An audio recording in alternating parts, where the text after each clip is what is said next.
Salut à tous, alors aujourd'hui petite vidéo juste pour vous parler d'un truc, alors pour votre sécurité puis par culture générale on va dire, donc les disques Action à tronçonner, voilà, Wickerman, tout ça vous les connaissez, très peu cher mais le problème c'est qu'ils sont très peu résistants parce que à mon avis ultra fins, voilà, donc je suis pas du tout un expert en meulage et compagnie, mais je pense qu'ils sont beaucoup plus fins que la moyenne et du coup ils sont beaucoup plus souples. J'avais jamais eu de problème. Vous voyez, c'est une meuleuse pareille Action, il me semble. J'avais jamais eu de problème. Et là, j'ai ouvert ce nouveau paquet. Ils m'ont paru tout de suite beaucoup plus fins. Et j'ai testé deux disques et les deux sont très mal passés. Donc, retour d'expérience.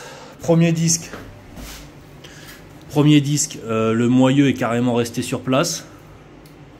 Enfin non, c'est le disque extérieur qui est resté sur place et le moyeu lui il a continué à tourner, donc sans même forcer, hein, j'ai posé le truc, je suis à peine rentré dans le métal, le truc c'est désintégré en vol, voilà.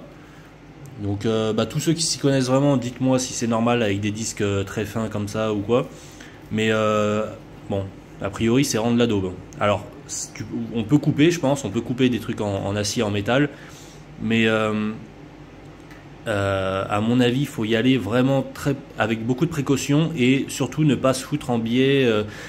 Ça a été ça aussi mon problème sur le second qui est là, qui s'est carrément désintégré.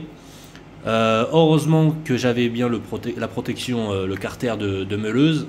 Il s'est désintégré pendant que je coupais. De part et d'autre, le truc est parti à l'autre bout de la pièce, pleine balle. Donc surtout, mettez bien vos EPI. Mettez bien le carter de protection meuleuse, c'est toujours très dangereux. Et ensuite, là, pour le coup, celui-là, je voyais qu'il fléchissait un petit peu quand j'étais en train de couper. J'ai pas forcé, mais c'est la première fois que j'ai ce problème-là. Donc, est-ce que c'est vraiment la marque et la qualité qui est vraiment pourrave, ou est-ce que j'ai juste choisi des trop fins pour mon travail?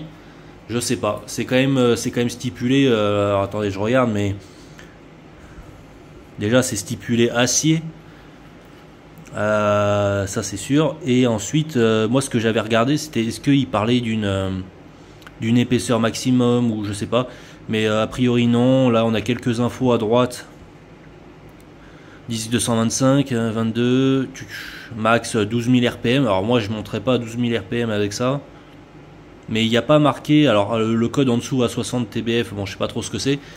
Mais voilà, tout ça pour dire que si vous comptez attaquer sévèrement sans trop faire attention, de biais et compagnie, comme on a l'habitude de faire quand on tronçonne, et oubliez avec ça, ça va vous éclater dessus en 10 secondes même pas.